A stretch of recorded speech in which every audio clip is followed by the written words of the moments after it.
Hi guys, James at Rampant Lion Reviews again for you today with another beer review. For this one we are going to head down to Leeds once again. So we're going to return to Northern Monk Brewing Company and we're having a look at a beer from their Patrons project. So this of course is the project where they team up with local restaurants and all of these sorts of things, or they do collaboration beers with other breweries. So this particular one is a collaboration with Deya Brewing Co, who are from Cheltenham down in Gloucestershire in England, and Verdant, who are from Falmouth in Cornwall. It's my first encounter with both of these breweries, although I have actually tasted the putty from Verdant when I was over in Copenhagen with Rob and Peter, and that was a really good beer, but I'm looking forward to this one. So this one's called the Hazemaker. It's an IPA at 7.4% ABV, and I do think it's meant to be one of these New England style IPAs. It got a 93 overall on Rate Beer, so it should be a pretty damn good one. Thank you once again, of course, to Sam over at Hippo Beers in Glasgow for keeping this one aside for me. It should be a really quite nice beer, so I hope as always you guys enjoy my take on this one. So anyway, as is usual with my beer reviews, I'll tell you a little bit about all the breweries involved here. If you want to get straight to the tasting, of course, just fast forward. All the usual links are in the description below. That's the brewery websites, the link to my other reviews I've done before from Northern Monk, and there are links down there that will take you to my future reviews, both from Deya and from Verdant. Of course, you can see those sometime, hopefully, in the fairly near future. There's all the usual social media. If you want to see more beer reviews, do please consider subscribing to the channel. The whole channel, of course, has a geography-based tagging system, so you can go into the homepage and search for beer based on country, city or state, whatever it is you're interested in. Do check out the playlist of beers from different countries. There is one there for all the English beers that I've reviewed for you before, and that's constantly being added to, and please do get in touch and let me know some of the other beers and breweries that you guys would like to see me review. It's always great to hear from you guys, and the support that you give the channel is hugely appreciated. So anyway, we'll go to Northern Monk first then. So as I've told you before, Northern Monk are based in Leeds, and they were officially founded in 2013 by Russell Bissett. So he actually started brewing it in his mum's basement, and he launched officially at the Sparrow Beer Cafe in Bradford. But in August 2014 they moved into the old flax store in the city of Leeds at Marshall's Mill, and they've been working to expand their capacity ever since. So they say that they like to pay homage to the old monastic brewing in England that went on for centuries, but now of course it's largely overlooked. Monastic brewing and monk brewing, of course, is a lot more prominent in the likes of Belgium and also in Germany. In England it's more about these kind of real ales and things like that these days, and you do have the new wave of craft breweries, of course. But at the brewery they also have the Refectory, which is their bar and restaurant. They currently brew over 20,000 pints of beer per week. This goes all over the world. Northern Monk have made quite a name for themselves, of course, and they also have their Patrons project, of which this beer is a part. So they team up with other breweries for collaboration brews, and from what I understand they also let restaurants take over their kitchen for a couple of weeks at a time, and they serve different types of food in the restaurant at the Refectory. From what I understand, this week, which is the 10th of June 2017, they did actually have a Thai restaurant in taking it over. So there's a lot of interesting things going on. These guys, of course, are the hosts of Hop City, which is a really good beer festival in the north of England. That's one you definitely need to check out. But Northern Monk have a very good reputation for themselves these days, and quite rightly so. So yeah, that's all you need to know about these guys. On to Deya Brewing then. So this is a brewery, like I said, I've never encountered before. So Deya Brewing Company are based in Cheltenham in Gloucestershire, which I believe is in the southwest of England. These guys were founded back in 2015 by Theo Frayne, and he was introduced by craft beer to his dad, who brought some of these big beers back over from America. But he decided he wanted to brew for himself, so he got some work experience at Threepston's Brewery before enrolling at Heriot Watt Brewing in Edinburgh. And of course this is a very famous brewing school these days, both for distillers and of course for craft beer brewers. But he actually did a little bit of work experience at 5 Points Brewery in Hackney in London after this, before he went on to work at Odell's Brewery in Colorado in America. So he wanted to start up his own brewery. He initially started working as a gypsy brewer in a few breweries around the Cheltenham area later on, and later he went on to buy a brew kit from Harbour Brewery down in Cornwall. He secured a premises and they opened this in the middle of 2016, and the brewery of course is named after a village in Mallorca. There was a famous writer who wrote something over there. I think the book was called I, Cornelius or something like that. I forget the writer's name, but it was a famous English writer, was based in this village in the northwestern part of Mallorca. But these guys have earned quite a reputation for themselves as well. Like I said, my very first encounter with them, so I do need to make sure that I review one of their beers for you in the fairly near future. Maybe when I get back from Japan, I'll do my best to kind of seek out one of these Deya Brewing Company beers. Like I say, they've got a good reputation. So on to Verdant Brewing then. So Verdant, of course, means it's kind of like fresh or something like this. But this brewery are based in Falmouth in Cornwall, and they were founded back in 2014 by Adam Robertson and James Heffron, who were later joined by Rich. So Adam was a designer by trade, and James had been a home brewer for a number of years, while Rich was an electrician who helped them build the brewery actually, and he later became a partner. And they've since been growing very, very well. They're one of these big kind of white whale breweries, I guess you would say. They produce some really nice beers. Like I mentioned to you before,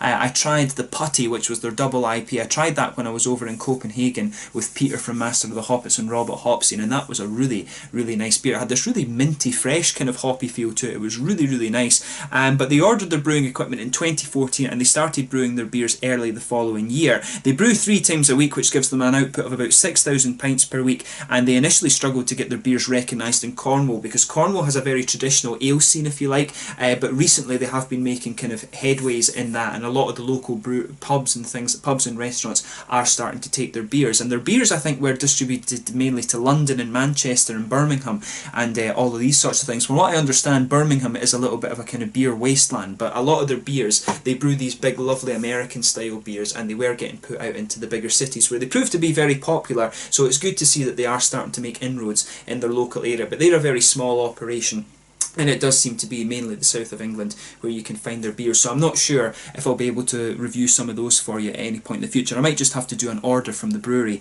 to get some of those. But yeah, that's all the 3 breweries that are involved in this beer. A bit of a longer history this time, but like I say, if you want to learn more about any brewery that's involved in this one, you can check out the websites in the description below. But that's all I've got to say about the breweries. Let's get on to the tasting of this beer itself. So like I mentioned to you at the start, this one is a 7.4% IPA. It's hot with Amarillo, Simcoe, Columbus and the experimental 035 hop. So it should be a quite interesting one. From what I understand, this is supposed to be one of these kind of New England style IPAs. So I'll just let you have a little look at the artwork on the can for this one before we open up. Just bring it back into the light there. You can see it's got the guys having a good boxing match there, Hazemaker, and yeah, really nicely presented. You can see the symbols of all 3 breweries here. So you've got Northern Monk at the top, the Deya Brewing Company, and then Verdant at the bottom there. And this label, of course, was designed by John Simmons Design and Illustration. But yeah, really nicely presented. This one, 3.26 UK units apparently. I don't know why they've chosen 440 millilitres for their can on this one. It seems a bit of an unusual measurement. I don't know if that's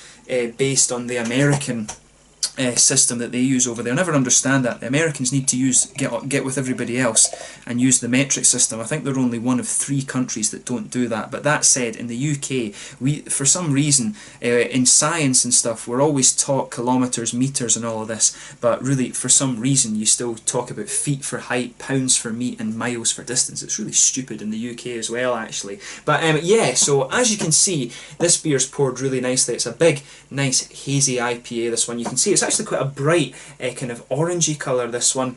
It's definitely not got a little bit of that kind of amber darkness to it. It's definitely fair to say this is a bright, almost kind of orange peel colour, this one. There's a solid finger and a half of a frothy white head, and there's some big bubbles sticking towards the side of the glass and quite a few little ones going up towards the bottom of the head. There's a big kind of juicy fruity character on this one, just as you move it around, but it looks very, very nice. So yeah, it looks exactly as you'd expect. If I put my fingers behind the glass, you can see there is a little bit of transparency to this beer, but it is one of these kind of big haze for days sort of beers, as Rob and the English beer tubers like to call it. And I think the other one they had was unclear for years or something like that. But yeah, it looks really nice. So let's take a closer look at the aroma then and see how we get on. Yeah, you know, it's kind of what you'd expect. I mean, you can pick up a nice little bit of oranges from the Amarillo. Yeah, it's definitely a kind of stronger, richer orange than tangerine. It tends to be the Mosaic that gives you the lighter kind of tangerine note rather than the Amarillo, but it's a lot of orange I'm getting out of this one. You can definitely smell a little bit of the passion fruit as well, which will be coming from the Simcoe. But to me, it's leaning towards the oranges. The Columbus that's in here as well, it usually gives you a little bit of grapefruit. I'm not really getting that much out of that one, but you can smell a good bit of kind of floral aromaticity and grassy notes out of this. The EXP 035, I'm not really sure what to expect from that one. I did try to Google it and just see about this hop, because I've maybe encountered that once or twice before, because it takes them a little while to actually name these hops and things, of course. But with this one, you're getting quite a little bit of... there's a little bit of that more kind of tropical fruit complexity to it. It's peaches and apricots that are coming out of this one, and maybe maybe something like guava or something like that as well. It's got that nice kind of lighter, juicy, tropical fruit note side to it, which is really nice. I mean, the malt base is what you'd expect. There's a little bit of oaty character in there, I think, that kind of almost creamy note that you expect from some of the New England IPAs, these hazy IPAs, a bit of white bready note, and maybe just a little bit of biscuit as well. But yeah, definitely, it's more a kind of, the aroma in this one really leans towards a kind of fruity, juicy type of thing rather than a big kind of hoppy, bitter beast. But yeah, it smells nice, so as I always say, just take a little bit of time and mull over the aroma of this one before you get stuck in. But for me, it's the oranges that are sticking out and some of these more kind of complex tropical fruit notes. Like I say, there's a good bit of peach and apricot in there. The apricot's quite prominent, I'd say. And there's a little bit of an almost kind of guava note to it as well. So it's got a really interesting combination of aromas, this. But yeah, as I always say, take a little bit of time to enjoy that before you actually try this beer. But let's get stuck into this one then. So this one's the Hazemaker, an IPA at 7.4%, a collaboration brew between Northern Monk, Deya Brewing Co and Verdant. And as I say, my first encounter with the latter two. So let's get stuck in. Slàinte.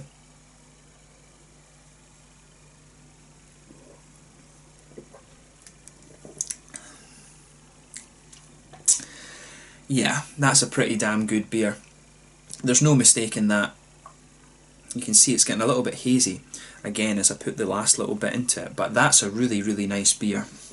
It definitely, I mean, as is the case, and as you would expect with these New England IPAs, or hazy IPAs, I'm not sure what the correct term really is to call these, but it's really good. I mean, it leans towards the juicy side of things. The malt base is what you'd expect. I mean, you've got a little bit of that bready character. It's almost a little bit wheaty as well. You can feel some of that almost slightly sweet, that slight sweetness that you get from the oaty character. It's very, very smooth in the middle of the palate, of course.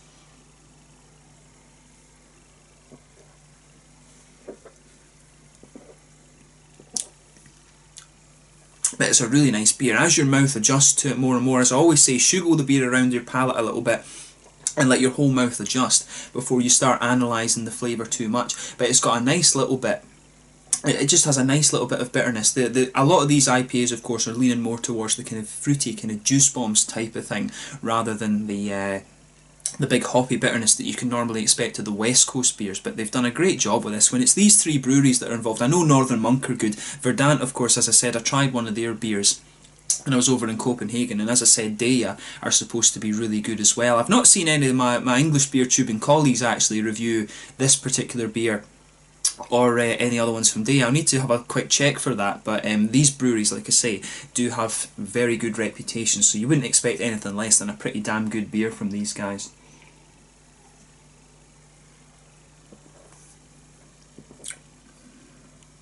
But yeah, that's nice. So yeah, I've described the malt base for you already. The hops are pretty straight up in this one, so in the back corners of the palate you can feel a teeny bit of earthiness, but that's very, very minimal. Really not a lot at all. As you start to come further forward, you can feel a little bit of that floral aromaticity coming out of the beer. It's a little bit spicy on the front corner of your palate, and as you go round the very front curve of the tongue, it's that little bit lighter and grassy. As I always say, the fruity notes that you're getting out of the beer come out in that little oily bubble that you always find behind the front curve of your tongue. For me, there's a little bit of the kind of passion fruit coming out of this one. You can feel the passion fruit just underpinning all these fruit notes, and on top of that you start to get some of the oranges out of the beer from the Amarillo.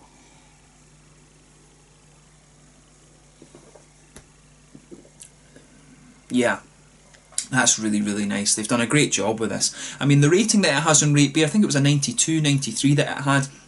That's definitely fair. I mean, by no means, it doesn't sort of blow my head off when it comes to the style, but it's another example of a really nice, it's an example of a really nice New England style IPA. There's no getting away from that. As I said, these breweries all do some really awesome stuff and you wouldn't expect anything less. But it's another example of a very, very solid beer, I guess, from all three of them. So I think that rating it has, 92, 93, is pretty damn good. It's not quite up there with some of the other ones that I've had, but it does do the job really nicely. I like the hop blend they've got in this one. The passion fruit, the Amarillo and the Simcoe go together really nicely. Usually it's Citra and Simcoe that a lot of people pair, but this one's interesting because they've done Amarillo and Simcoe. The Columbus is a bit more of a kind of old school hop, and it gives you a little bit of the kind of grapefruity character, but for me, the grapefruit notes in this are coming out a little bit later on.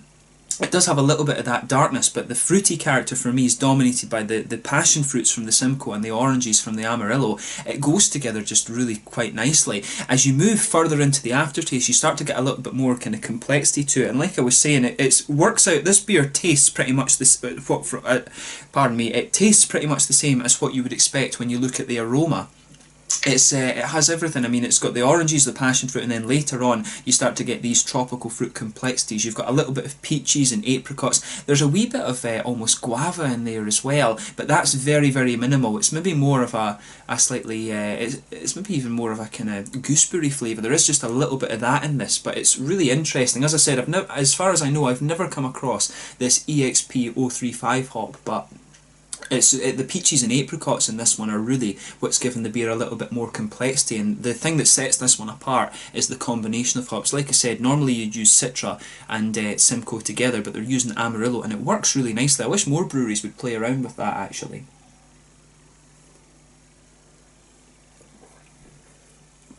But it's certainly a really nice beer. Like I said, the 92 rating or so that it has on Rate Beer, that's definitely kind of what it deserves in my opinion. It's really nice. If you get the chance to try this, have a go at it. It's not quite as juicy as some of the other ones that I've come across. It doesn't have as high an IBU, of course, so this one is really just easy drinking. It's 7.4% actually. It's pretty ridiculously easy drinking for that alcohol content. It's just so easy going, and I do like how all these fruity flavours come out in it. So a big thumbs up to Northern Monk, Verdant and Deya in this one. So this is one that I say, if you get the chance to try this, I think it is a limited brew as part of the Patrons project, but definitely have a go at this one. In terms of the mouthfeel of this, I would say mid-bodied, very smooth carbonation. Of course, it does have that kind of creamy character to it. It's not so oily, this one. It's more a kind of creamy IPA, this, rather than anything else. There's a little bit of hoppy bitterness, but nowhere near as much as some of the New England IPAs that I've come across, or the West Coast IPAs. It's definitely a lower